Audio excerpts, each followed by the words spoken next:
오늘 하나님의 말씀은 사도행전 8장 26절에서 40절까지 말씀입니다.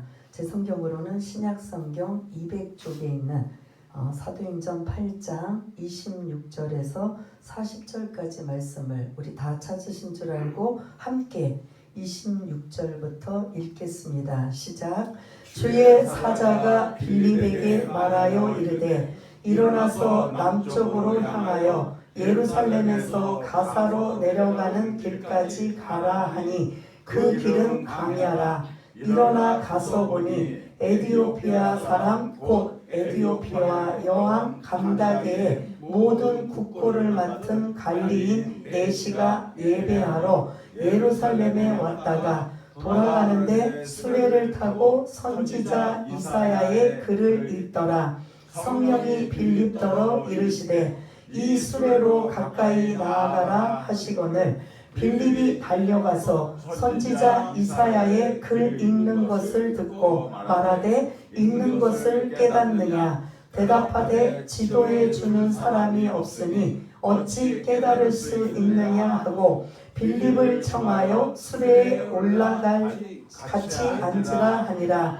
읽는 성경 구절은 이것이니 일러스되 그가 도살자에게로 가는 양과 같이 끌려갔고 털 깎는 자 앞에 있는 어린 양이 조용함과 같이 그의 입을 열지 아니하였도다.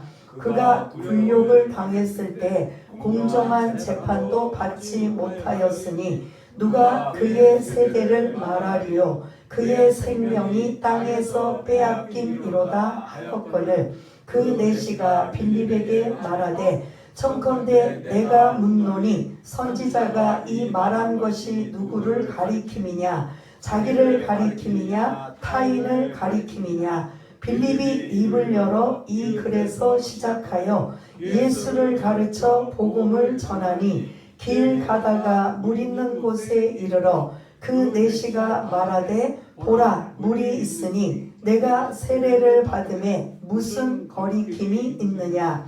이에 명하여 수레를 멈추고 빌립과 내시가 둘 다 물에 내려가 빌립이 세례를 베풀고 둘이 물에서 올라올새 주의 영이 빌립을 이끌어 간지라. 내시는 기쁘게 길을 가므로 그를 다시 보지 못하니라. 빌립은 아소도에 나타나 여러 성을 지나 다니며 복음을 전하고 가이사라에 이르니라. 아멘. 예, 오늘 말씀의 제목은 성령님께 쓰임받는 인생이라는 말씀을 가지고 함께 은혜를 나누려고 합니다. 오늘 말씀은 빌립과 에디오피아 내시의 만남. 이 만남은 빌립이 원한 것도 아니고 에디오피아 내시가 원한 것도 아니고 전적인 누구를 통해서 만나게 하셨을까요? 주의 성령께서 역사하셔서. 하나님은 우리의 삶을 성령께 맡기고 의지하고 인도함을 받는다면 우리의 생각과 전혀 우리의 그런 지식과 생각과는 다르게 하나님의 인도함을 받는 이러한 모습을 볼 수가 있습니다. 이번에 저희 사부님이 아프면서 또 집에서 함께 기도를 하면서 사실은 저는 본인은 낫게 해달라고 걷게 해달라고만 기도했지만 저는 사실은 그 이면에 또 낫게 해주시면 또 똑같은 상황을 또 뭐 본인은 이제 낫게 해주시면 더 섬기겠습니다, 봉사하겠습니다, 뭐 이제 막 간절한 마음으로 기도하는데 저는 그 안에 기도하면서 뭐라고 하냐면 하나님 이번에 꼭 이전에 만났던 그 하나님을 다시 회복시켜달라고. 그렇게 한때는 열심이고 열정이었던 그 열심이 그 성령님을 통해서 다시 만나고 그분의 인도함을 받아 남은 생에 하나님의 인도함을 받는다면 얼마나 귀하고 감사할까. 왜냐하면 사부님뿐만 아니라 저와 여러분들도 마찬가지입니다. 나는 그냥 열심히 성실하게 살면 돼. 이건 세상 사람들의 방법이에요. 우리는 거기다가 더 나아가 어떤 단계까지 가냐면 성령님의 인도함을 받아야 된다는 거죠. 그러면 혹시 여러분들이 그러면 성령님이 어디 계시고 성령님한테 어떻게 인도함을 받아요? 라고 질문할 수 있지만 성령님은 어디에 계시지요? 교회에만 계시나요? 성령님 어디 계세요? 우리 안에 계신다는 거죠. 그러면 여러분들이 그 성령님을 의지하고 인정하고 도움을 요청하고 그 성령님께 늘 기도하고 또 의지하면 그 성령님은 하나님이시기 때문에 인격적으로 우리가 요청하면 인격적인 성령님이 어떻게 하실 것 같아요? 도와주실까요? 안 도와주실까요? 도와주셔요. 근데 왜 안 되죠? 이게 훈련이 안 된 거죠. 우리가 지난주에는 뭐가 훈련이 안 됐다고 했죠? 감사가 훈련이 안 된 거잖아요. 근데 감사도 훈련해야 되지만 그 내 안에 계신 그 성령님을 자꾸 의지하고 도움을 요청하고 우리의 길을 열어달라고 하는 게 그 여러분들의 생각, 여러분들의 지금까지 그런 많은 그런 인생을 살아온 연륜, 지식 이 모든 것들을 총동원해서 내 인생은 내가 마음대로 살겠다. 맞아요? 틀려요? 그런데 그렇게 살아요? 안 살아요? 사는 거죠. 그러면 계속 그렇게 내 인생 내 마음대로 내 그런 경험과 지식과 이 모든 것들을 총동원해서 그렇게 살면 그 결론은 어떻게 될까요? 아쉽고 후회가 되고 내 뜻대로 내 마음대로 안 되는 거예요. 근데 세상 사람들은 이렇게 살지만 하나님의 자녀들은 반드시 누구의 도움을 받아야 돼요? 성령님의 도우심을 받아야 돼요. 근데 하나님께서는 그 성령님을 도우심을 받고 살라고 하는데 문제는 돈도 안 들어요. 뭐 다른 거 아무것도 안 들어요. 내 안에 계신 그 성령님을 자꾸 일깨우고 그분을 자꾸 도움을 받고 그분의 인도하심을 받고 살아가려고 하는데 우리는 예를 들어 문제가 팡 하고 터졌어요. 그러면 여러분들은 또 저 기도가 훈련이 되신 분들은 이제 기도도 할 수 있지만 대체적으로 또 어떤 방법을 쓰시나요? 문제 터졌으면 예? 세상 방법 쓰는 거죠. 그건 세상 사람들이 하는 거예요. 근데 우리들은 세상 사람이 아니잖아요. 이 땅에 발을 디디고 살지만 우리의 신분은 누구예요? 하나님의 자녀라면 하나님의 자녀로서 성령님께서 우리에게 항상 우리를 SOS를 요청하라는 거예요. 그러면 우리는 사람 의지하지 않고 뭐 이 땅에서 뭐 의지할 상황이 많이 있지만 그래도 우리 믿는 사람이라면 제대로 신앙생활한 사람이라면 뭐 편안할 때는 더 감사하지만 문제가 터지고 어려움이 생기고 하면 당장 SOS를 누구한테 쳐야 돼요? 목사님한테? 아니면 여러분들 기도 많이 하시는 권사님이나 집사님한테? 성령님, 내 안에 계신 성령님을 여러분들이 깨우셔야 돼요. 성령님 그냥 여러분들이 아무 도움도 요청 안 하고 아무 의지도 안 하면 성령님은 우리 안에 계셔서 뭐하고 계실 것 같아요? 좀 표현은 그런 분은 아니지만 아무것도 인격적인 성령님이기 때문에 우리가 자꾸 노크를 해야 돼요. 성령님 도와주세요. 성령님 깨닫게 해주세요. 성령님 지금 제 이 문제가 터진 상황에 어떻게 해야 될지 나는 이렇게 하고 싶고 저렇게 하고 싶고 세상 사람들은 다 이렇게 하라 저렇게 하라고 알려주시는데 성령님은 어떤 방법인데요? 왜냐하면 이사야서 55장에 보면 내 생각은 너희 생각과 뭐하다? 다르다. 내 길은 너희 길과 다르다. 그러면 우리는 불완전하기 때문에 불완전한 방법을 총동원해도 완전하게 우리의 문제들이 해결받을까요? 안 받을까요? 못 받아요. 그러나 완벽하신 완전하신 하나님의 인도함을 받는다면 우리의 길과 우리의 모든 것들을 하나님이 이끄실까요? 인도하실까요? 안 할까요? 저는 시간이 걸려도 이 방법을 쓰고 있다는 거죠. 여러분들이 저의 목회를 보면 왜 이렇게 답답할까? 왜 이렇게 느릴까? 왜 이렇게 이것이 안 될까라는 생각도 들지만 저는 결정과 지금까지 목회하면서 시간은 걸리지만 하나님의 방법은 좀 시간이 걸려요. 아주 급하게 빨리 해결할 수도 있지만 대체적으로 기도를 통해서 우리의 잘못된 생각을 제거하시고 또 제가 예를 들어서 지금 저희 집에 이제 사부님이 아프시고 저희 가정에 이제 문제가 생겨서 제 앞에 지금 큰 산 같은 문제가 있다면 그거 가지고 제 예를 든다면 성령님의 의지를 하는 거죠. 성령님 지금 이렇게 문제가 터지고 이런 어려움이 생기고 어떻게 합니까? 라고 했을 때 성령님 인도하니까 금방 해결하겠네? 할 수도 있지만 성령님께서 그걸 접수하면 우리가 도움을 요청해서 접수하면 성령님께 맡겨야 돼요? 안 해야 돼요? 근데 우리는 이제 그 기다림의 시간이 조급해요. 그러다 보니까 다시 어떻게 해요? 또 세상 방법 쓰는 거예요. 근데 그것을 인내하며 기도하며 계속 하나님이 해결해 주실 것을 기다리면서 나아갈 때는 하나님은 그 시간 안에 뭘 하고 계시는다? 일하고 계시는 거예요. 교통정리를 하고 계시는 거예요. 내 문제가 터졌지만 그 문제를 통해서 회개할 부분은 회개하게 하시고 또 다른 여러 가지 인간관계를 통해서도 모든 것들을 일하고 계시는 이 상황이 때로는 길 수도 있고 짧을 수도 있어요. 근데 우리는 그거를 나는 그렇게까지 기도했는데도 안 되던데요? 라고 해서 다시 내 방법으로 합니다. 라고 한다면 조금 더 기다리지 못했던 우리의 그런 안타까운 모습을 볼 수가 있다는 겁니다. 지금부터 여러분들은 성령님의 인도하심을 받는 그 훈련이 일어나야 된다는 거죠. 우리가 지금 뭐 찬양도 굉장히 은혜롭게 또 우리의 마음을 그냥 또 회개하는 이러한 또 그런 은혜의 찬양을 또 주셔서 너무 감사하지만 그 안에 그 나를 변화시킬 수 있는 건 오직 누구밖에 없다?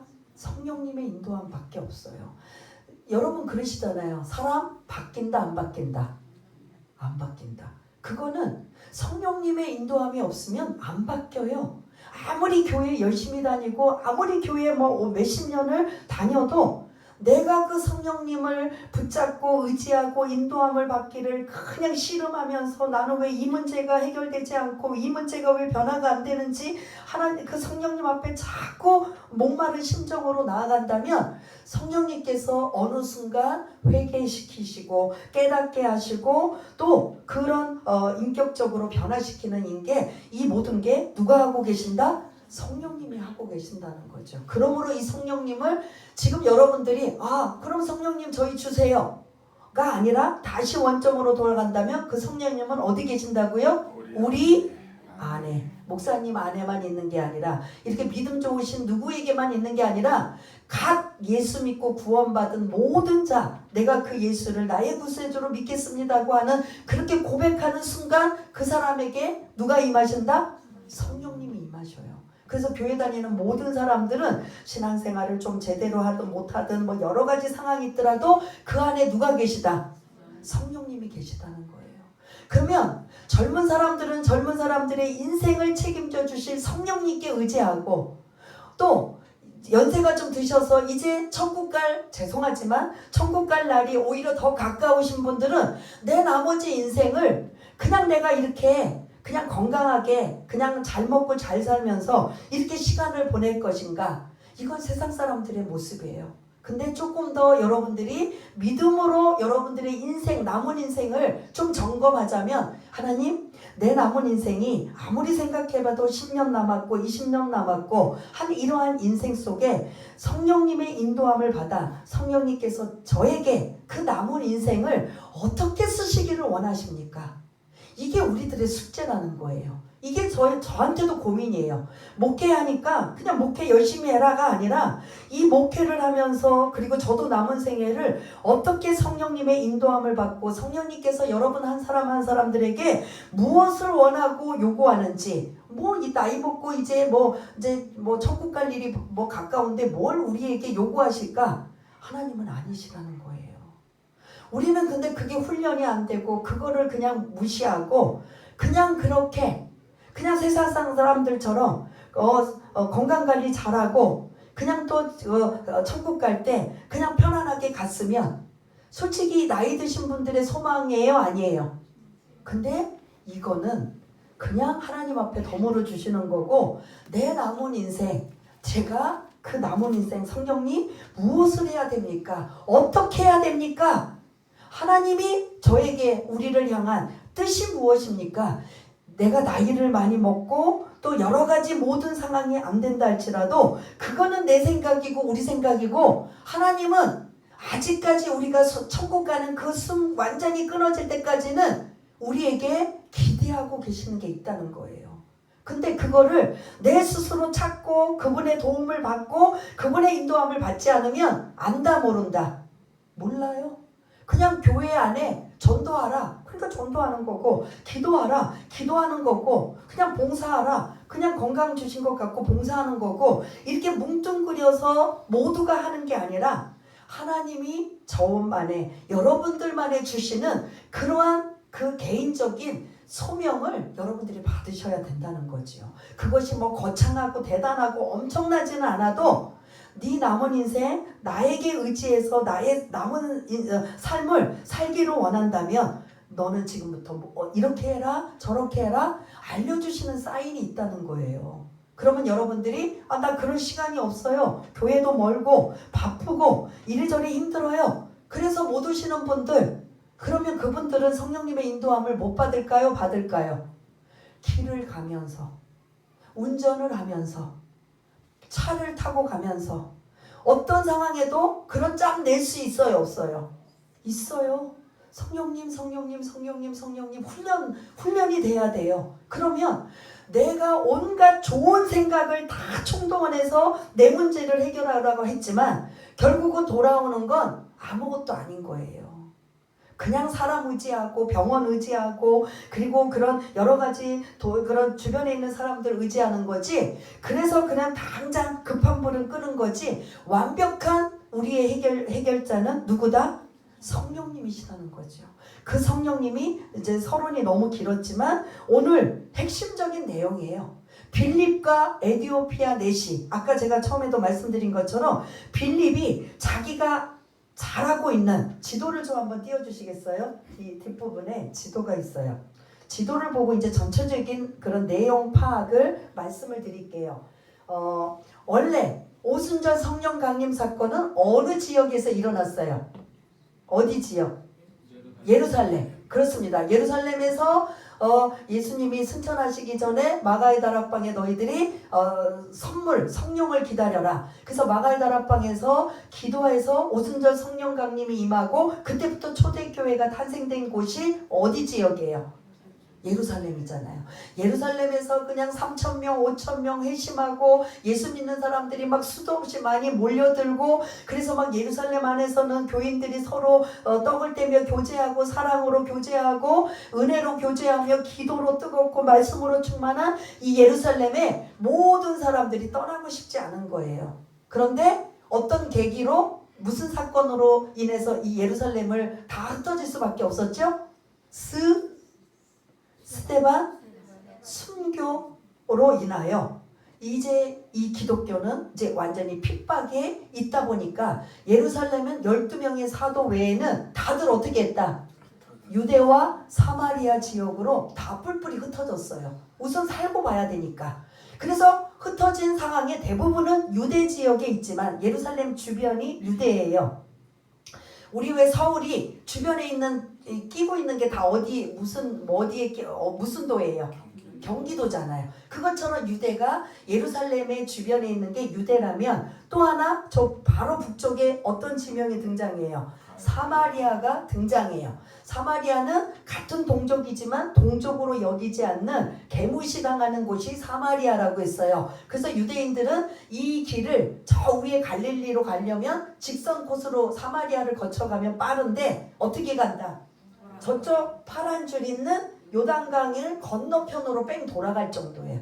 그 정도로 사마리아 사람을 상종도 안 해요. 그런데 그곳에 누가 갔다?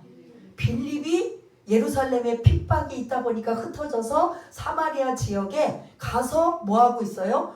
자기가 은혜 받고 뜨거웠던 예수를 전하였더니 그 성에 많은 하나님의 그런 귀신도 쫓아내고 병든 자를 치료받는 이것과 함께 복음의 역사가 엄청나게 나타나는 거예요. 그래서 그 사마리아 성에 큰 뭐가 있더라? 기쁨이 있더라. 그렇게 사마리아에서 지금 막 복음의 역사가 막 예수 믿는 사람들이 막 그냥 놀랍도록 열매 맺고 있는 이 상황에 오늘 본문이에요. 주의 성령께서, 주의 사자라고 천사지만 이제 주의 성령으로 여러분들이 이제 이해를 하시면서 성령께서 빌립에게 사마리아 복음 여기서 수습시켜라. 지금 잘하고 있는데 엄청나게 지금 구원받는 자들이 지금 이 사마리아 안에 임하고 있는데 너 여기서 그만둬. 그리고 어디까지 가냐? 저 밑에 가사라고 나오지요. 가사는 옛날 블레셋, 구약에서는 블레셋의 5개의 도시 중에 하나가 가사 지역이에요. 여기는 오늘 본문에서 보니까 가사는 어느 지역이다? 무슨 곳이다? 물이 많고 풍성하고 막 그냥 엄청나게 좋은 곳이다? 강야다. 강야는 뭐예요? 물이 있어요, 없어요? 나무도 없어요. 사람도 안 살아요. 이 황량한 지금 복음 전하고 지금 복음 전도자로 지금 빌립이 사마리아에서 열심히 하고 있는데 여기서 그만해. 그리고 예루살렘을 거쳐서 어디까지 가라? 가사로 가라. 근데 가사는 어디다? 강야다. 강야는 사람도 없는데요. 그러면 여러분들이 빌립 같으면 아멘 하고 그냥 곧바로 그 사마리아에 막 엄청난 복음의 역사가 나타나는데 수dob하고 가사로 갈까요? 거기에 사람도 많으면 몰라. 강야 사람도 없는 곳에. 그럼 여러분 같으면 어떨까요? 고민돼요, 안 돼요? 아니 지금 사마리아에 엄청난 그 부흥의 역사가 나타나서 지금 그냥 놀라운 일이 있는데 그것도 가라고 한 것이 사람이 많은 것도 아니고 어디에 있는 곳이라고요? 강야라는 곳으로 가라는 거예요. 그러면 저처럼 믿음 없는 사람이면 하나님 생각해 보세요. 지금 사마리아가 엄청나게 지금 예수의 복음이 지금 임하는 곳 아니겠습니까? 그런데 왜 그 아무도 없는 강야로 가라고 하십니까? 라고 할 수 있어요, 없어요? 그럼에도 불구하고 빌립은 뭐 하고 있다? 순종하고 어디까지? 가사로 내려가고 있다는 거죠. 이게 쉬운 일 아니에요. 막 교회 막 부흥하고 성장하고 있는데 너 여기서 그만해. 그리고 다시 개척해. 저 사람도 없고 아무도 없는 곳에. 그러면 이거 아멘 하고 이거 나올 수 있을까요? 없을까요? 없어요. 그런데도 빌립은 어떻게 했다? 충만하니까 그 성령의 그런 말씀을 통해서 아멘하고 지금 있는 그 모든 것들을 다 내려놓고 어떻게 한다? 예루살렘을 거쳐 그 지금 가사길인 강야길을 간 거예요. 강야는 바보가 아닌 이상 그 먼 거리가 70km예요. 70km를 대부분은 그때는 걸어갔어요. 걸어서 가면서 무슨 생각했을까요? 사마리아는 사람도 많고 지금 부흥의 역사가 한참 일어나는데 지금 강야는 말 그대로 뭐가 없어요. 사람이 없잖아요. 복음을 전해야 되는데 왜 그러실까? 도저히 이해가 안 되네. 도대체 왜 가사일까? 그러고 갔을까요? 안 갔을까요?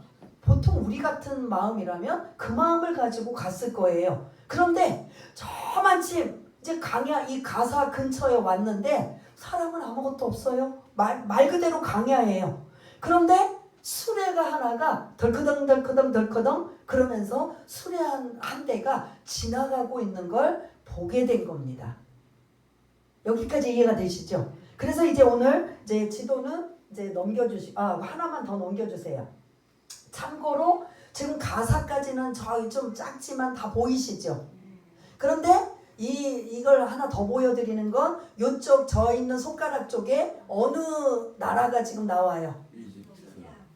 아니요, 더 밑에 이디오피아예요.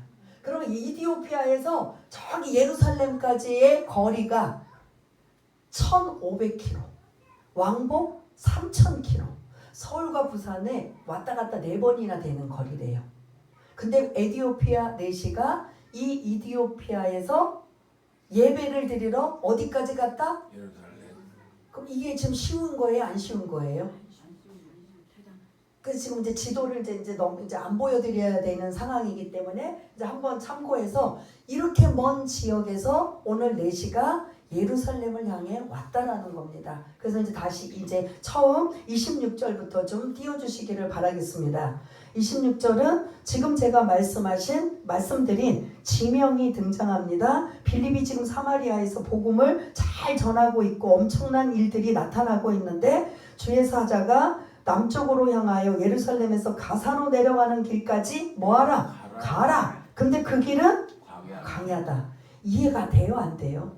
안 되는 거죠. 그런데도 빌립은 어떻게 했다? 순종하였다는 거죠. 이 많은 일을 그럼 누가 합니까? 어떻게 합니까? 뭐 이유와 토다지 않고 이해가 안 되고 납득이 안 되고 공감이 안 돼도 어떻게 했다? 그 말씀에 순종하여 27절 일어나 가서 보니 수레 한 대가 있는데 마차가 한 대가 그 강야에 지나가고 있는데 그 사람은 그 수레 마차 안에 탄 사람은 27절에 보니까 누구다? 에디오피아 그 먼 지역 제가 보여드렸죠? 에디오피아 사람 곧 여왕 에디오피아 여왕 감다게의 모든 국고를 맡은 관리인 넷이다. 여왕도 아니에요. 뭐라고요? 여러분 넷이 아시죠?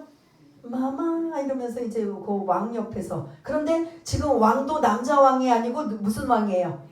여왕이에요. 그래서 이 감다게는 여왕 이름이 아니라 착각하시는데 여왕을 호칭하는 게 감다게예요. 그 애굽에서 바로는 왕 이름이에요, 아니에요? 예? 아니에요. 왕을 호칭하는 거예요. 바로가. 그 이집트의 애굽의 왕들은 남세스, 뭐 호르미트, 뭐 여러 가지인데 그냥 우리는 전하 뭐 이렇게 왕 부르는 게 그들은 애굽에서는 바로라고 부르고 있고 에디오피아에서는 뭐라고 부른다고요? 감다게라고 부르는 거죠. 그래서 그때 여왕 그 이디오피아의 나라의 통치자는 남자 왕이 아니고 누구였다? 여왕인데 그 여왕의 뭐를 하고 있는 넷이라는 거예요. 넷이는 아시죠? 그 몸의 신체에 뭐가 어떻게 되는 거죠? 생식기관. 거세를 하는 거죠. 거세. 그런데 여기 이 넷이는 또 특별해요. 이 27절을 보니까 어떤 직업도 또 갖고 있어요. 넷이뿐만 아니라 국고 재산을 책임지는 지금으로 말하면 재무장관급 고위 관리예요. 이 정도 관리면 왕 옆에 내시로 있고 그리고 그 모든 살림을 관장할 수 있는 재무장관의 역할을 하고 있다면 이 내시는 말 그대로 그냥 내시만 아니라 엄청난 힘도 권력도 가지고 있다 없다. 근데 이 사람이 1500km가 편도 걸리는 예루살렘을 향해 예배하러 갔다는 거예요. 이거 어떻게 된 일이죠? 조금 설명을 드려야 된다면 이 에디오피아 그 여왕의 내시가 어떻게 이거는 지금 예배를 드리러 간 건요. 기독교 예수를 안 믿는 거부하는 유대교예요. 지금 예배 드리러 간 거. 그러면 이게 어느 때 일어났을까? 혹시 여러분들 구약 성경에 이 에디오피아를 구스라고도 해요. 구스라고 하기도 하고 시바 여왕 혹시 기억나시나요? 어느 때 그 시바 여왕이 에디오피아 이 먼 곳에서 금은보화를 잔뜩 싣고 예루살렘을 향해 만나러 와요. 지혜를 구하고자. 그러면 무슨 왕이죠? 솔로몬 왕 때 그 지혜가 전 세계에 대단하다라는 걸 알고 그 지혜를 구하고자 에디오피아 그때도 시바 여왕이었어요. 여왕이 예루살렘에 솔로몬 왕을 찾아와서 그곳에서 지혜를 구하고 하고 어떤 설에서는 솔로몬과 에디오피아 사이에 아이가 있다라는 이런 설도 있어요. 근데 그걸 이제 성경이 안 나오니까 말씀을 안 드리지만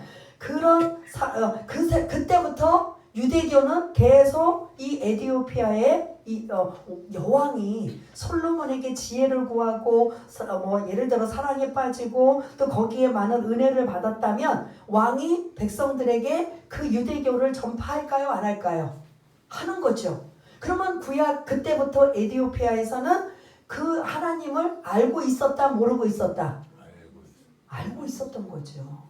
그러면 오늘 본문 신약에 와서 에디오피아 여왕의 내시는 예배드리러 갔다 하면 이미 전부터 그 유대교가 그 왕들이 왔다 갔다 하면서 아니면 이런저런 사정에 에티오피아에도 하나님을 섬기는 유대교가 많이 있었다라는 소리예요. 그곳에서 복음을 받아들여서 유대교는 예수가 있어요, 없어요? 없는 유대교예요. 그래서 이걸 잘 아셔야 돼요. 그래서 예배를 27절 그 내시가 예배하러 예루살렘에 왔을 때는 유대교예요, 기독교예요? 유대교예요. 유대교에 그 하나님을 좀 예배를 드리려고 사모하는 마음으로 왔는데, 여러분들 생각해 보시면 그 성전에 가서 이방인이 특히 거세한 내시가 그 예배를 참석할 수 있어요, 없어요? 예?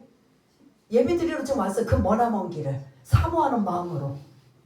엄청난 경비와 이런 것들을 지금 그 시간을 지금 다 투자하면서 예루살렘에 예배 드리러 왔어요. 근데 예배를 온전히 드렸을까요? 못 드렸을까요? 못 드렸어요. 못 드리죠. 뭐 때문에? 첫째는 이방인이기 때문에. 또 두 번째는 신체에 부정한 자이기 때문에 못 드려요. 그런데 그렇게 너무 사모해서 왔는데 예배도 제대로 못 드리고 거기서 이제 뭐 좀 얼마 동안 있었지만 그 안에 좀 막 그 흐름의 제가 조금 더 첨가한다면 분위기가 막 누구 이야기가 자꾸 나올까요?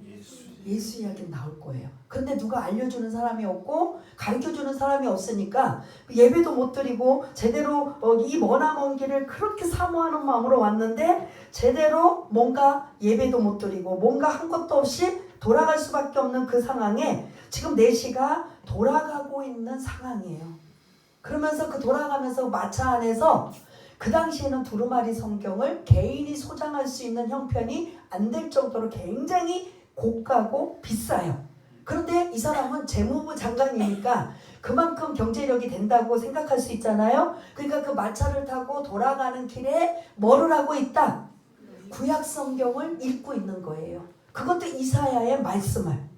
이사야 말씀을 읽는데 그 당시 우리는 그냥 성경을 본다, 읽는다, 책을 읽는다 그러면 거의 혼자라서 뭘 어떻게 읽어요? 예? 눈으로 읽잖아요. 근데 이 당시에는 유대인들은 어떻게 하냐면 읽는다 그러면 말 그대로 소리를 내어서 읽어야 돼요.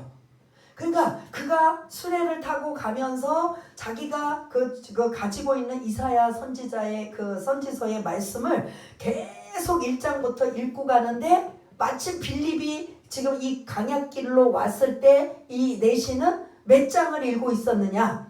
32절 34절에 보면 33절에 보면 그가 성경 구절을 읽고 있는데 32절 그가 도살자에게로 가는 양과 같이 끌려갔고 털 깎는 자 앞에 있는 어린 양이 조용함과 같이 그의 입을 열지 아니하였도다. 그가 굴욕을 당했을 때 공정한 재판도 받지 못하였으니 누가 그의 세대를 말하리요? 그의 생명이 땅에서 빼앗김이로다. 여러분들 많이 접해본 말씀이에요, 아니에요? 도살장에 끌려가는 어린 양. 우리는 알아요, 몰라요? 그분이 누구신가? 근데 이 사람은 알까요, 모를까요? 몰라요. 유대교는 뭐가 빠져있는 유대교예요? 예수가 빠져있는 유대교예요. 그러다 보니까 유대교에서 이 예수라고 알려줄까요? 안 알려줄까요? 안 알려주지요.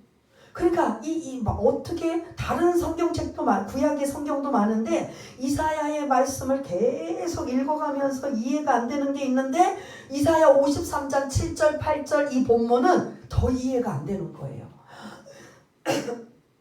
제가 감기가 걸려서 좀 죄송합니다. 그래서 이거를 지금 수레에 타고 가면서 이 말씀을 읽는데 마침 누가 오고 있어요? 누구의 이끌림에? 이 모든 건 누가 하신 거예요? 빌립은 사마리아에서 복음 잘 전하고 있는데 가라, 가사로 강약길로 가라. 그리고 에티오피아 내시는 예루살렘의 유대교 예배를 드리러 왔다가 이런저런 사정 때문에 그 갈급함은 여전히 있는 상황에 성경을 읽으면서 지금 오고 있는 이 상황을 누가 하게 하신 거예요? 성령님께서 하고 계시는 거죠. 그래서 멀리 빌립의 입장에서 보면 수레가 한 대 지금 마차가 한 대 지나가고 있고 마차 안에 있는 에티오피아 내시는 이사야 53장을 계속 읽으면서 이 내용이 도대체 이해가 안 되는 거예요. 그래서 그런 상황에 성령께서 빌립에게 마차 근처로 빨리 가라는 거예요.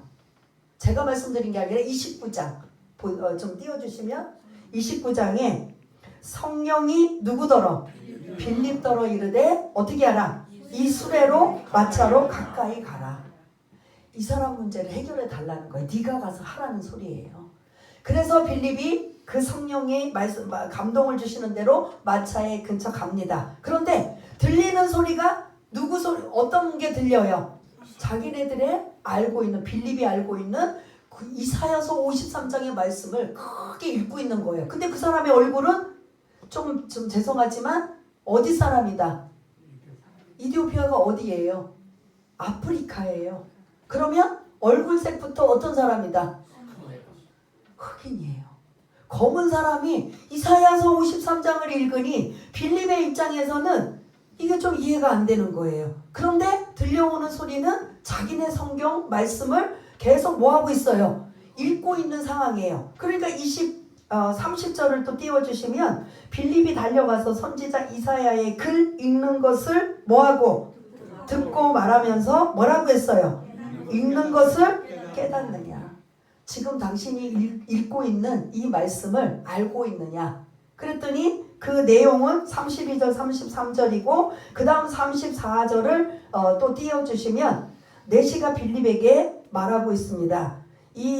내가 묻노니 선지자가 이 말한 것이 누구를 가리킴이냐, 자기를 가리킴이냐, 타인을 가리킴이냐. 32절 33절에 이사야서 53장 7절 8절에 있는 이 말씀, 고난받는 그 메시아 종에 관한 말씀은 우리는 누구라고 알고 있어요? 그런데 이 내시는 그 예수를 알고 있어요? 모르고 있어요?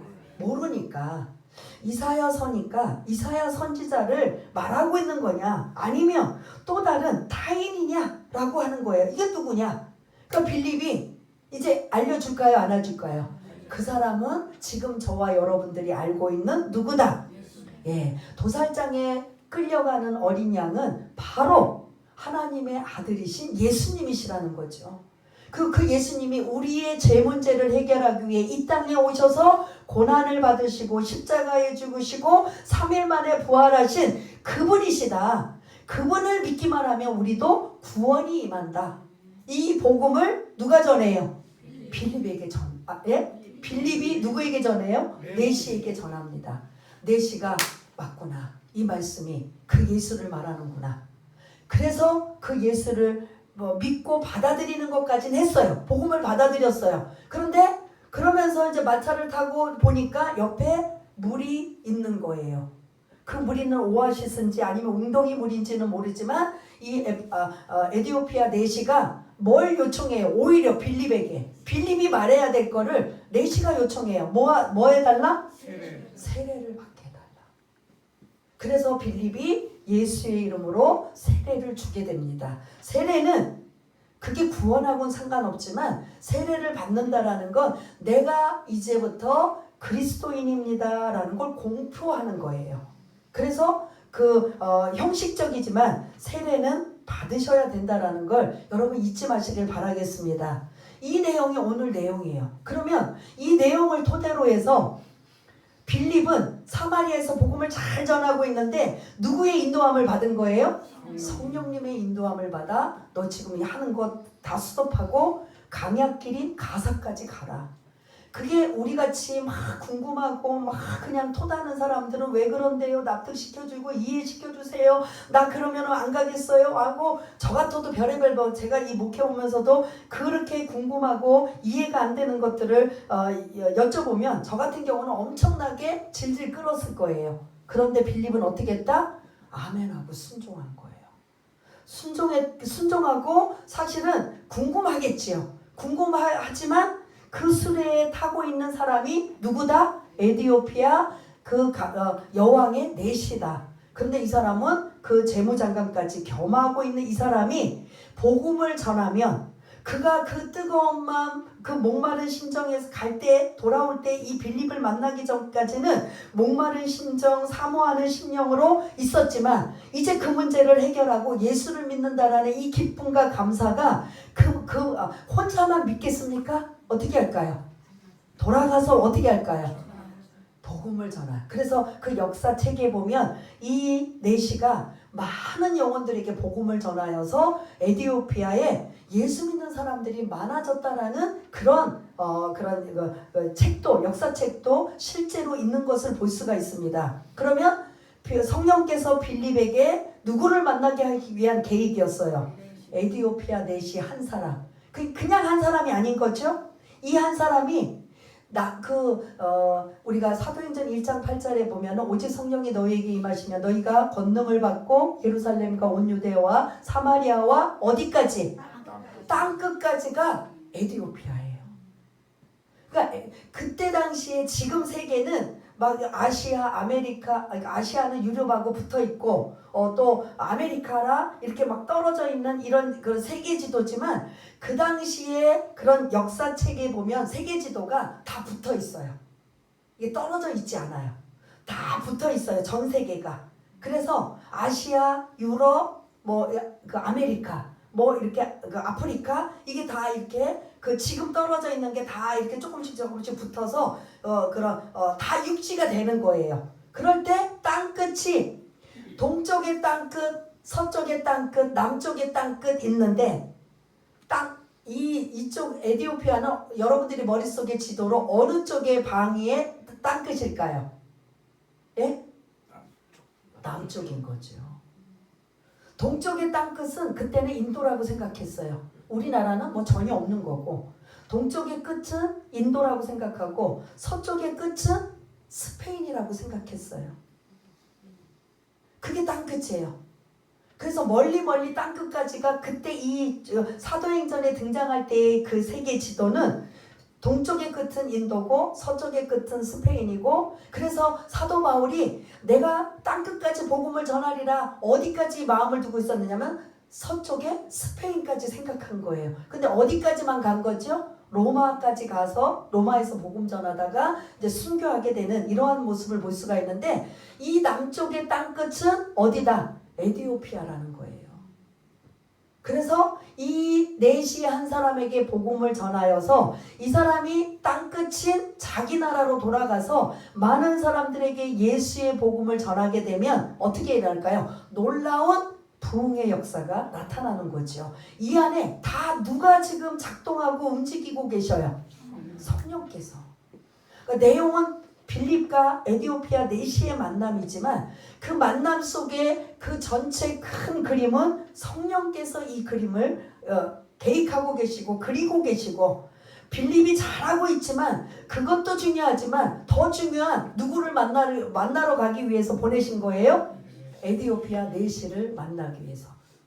그러면 에티오피아 내시아는 이것도 모르고 저것도 모르는 상황에 목마른 심정으로 갈급한 심정으로 메마른 심정으로 그 먼 길까지 와서 뭔가 좀 이렇게 은혜를 받고 가야 되는데 그런 문제가 사실은 별로 없는 상황에 그래도 사모하는 마음으로 성경을 읽고 가는 이 사람의 믿음은 사실은 대단한 거예요. 그런데 성령께서 빌립에게 그에게 예수의 복음을 전하여서 예수 믿는 자로 이제 거듭나서 그가 가는 곳곳마다 뭐가 드러나고 있다? 예수가 드러나고 복음의 역사가 나타나는 거죠. 이 안에 누가 역사하시냐? 성령께서 역사하시는. 빌립이 순종을 안 했다면 이 넷이 어떻게 됐을까요? 그럼 하나님은 빌립 말고 다른 사람 안 쓰셨을까요? 굳이 사마리아에 있는 빌립을 왜 쓰셨을까? 저는 그게 지금 숙제예요. 헬라인이기 때문에 빌립은 7명의 집사이기 때문에 이들은 어디에서 온 자들이라고 했어요? 디아스포라 유대인이어서 헬라어를 사용하는 이런 헬라어를 사용하는 유대인이라고 했잖아요. 나머지 12명의 사도는 본토 유대인들. 그러다 보니까 아무래도 헬라어를 구사하고 이방 나라에 살았던 빌립을 그렇게 연결시켜주지 않았을까. 즉 예루살렘의 12명의 사도가 그 중에서 누가 가도 되는 거예요. 저는 이게 궁금한 거예요. 왜 12명의 사도 예루살렘에서 그렇게 큰일 안 하고 있고 지금 몸살이고 있는 사람을 보냈어도 되는데 왜 안 보내시고 거기보다 조금 더 북쪽에 있는 사마리아에 있는 빌립을 왜 보내셨을까? 분명히 7명 중에 7집사 중에 이제 한 명은 어떻게 됐어요? 순교하고 몇 명 남았어요? 6명 남았는데 그 6명에 5명은 거의 이제 세우기만 했지 등장이 안 돼요. 누가 남은 거예요? 빌립 집사. 그래서 사용했나? 이건 정답 없어요. 성경에는 없어요. 그렇지만 계속 꼬리를 물고 궁금하고 질문하고 묵상하면 무엇일까? 굳이 제 생각에 한계는 헬라어를 아주 구사를 하고 이방 사람들을 만나는 게 예를 들어서 제가 영어를 못하는데 영어 하는 사람을 성령께서 이끄셔서 가사로 가서 에티오피아 내시가 예를 들어 영어를 하는 사람이라면 저를 보내겠어요? 안 보내겠어요? 안 보내지요. 누구 하는 어떤 언어를 쓰는 사람을 보내겠어요? 당연히 영어를 쓰는 사람을 보내지 않겠어요? 그것처럼 빌립이 그러한 사람 아닐까? 그거는 성경에 정답은 없지만 여러 가지 여러분들이 성경을 묵상하고 읽으시면서 궁금해하시고 또 꼬리를 자꾸 만드셔서 왜 이럴까 하는 이러한 오늘 말씀 결론을 이제 드린다면 성령께서 일하고 계신다는 거예요. 그때나 지금이나 앞으로 주님이 오시는 그날까지. 그러면 여러분들이 지혜로우신 분이라면 누구를 의지해야 될까요? 세상 의지하고 나이 드시면 이제 자식을 의지하고 젊은 사람들은 명예와 권력을 의지하고 또 모두가 돈을 의지하는 이러한 세상이지만 저와 여러분들이 자꾸 훈련을 받는 건 누구를 의지하라? 성령님 의지하라. 성령께서 깨닫게 하시고 성령께서 방향을 알려주시고 성령께서 은혜를 베푸시고 성령께서 위로해 주시고 성령께서 사람들은 잠깐은 위로해 주고 잠깐은 뭐 할지 몰라도 계속 그렇게 못하기 때문에 성령께서만 우리의 아주 책임져 주시는 그분이 바로 성령님이신 걸 여러분 잊지 마시길 바라겠습니다. 그래서 자꾸 뭐하라? 성령님을 뭐하라? 의지하는 훈련을 받으라는 거예요. 여러분 돈 안 들잖아요. 그냥 그 성령님 내 인생 책임져 주세요. 내 인생 앞으로 어떻게 할 겁니까?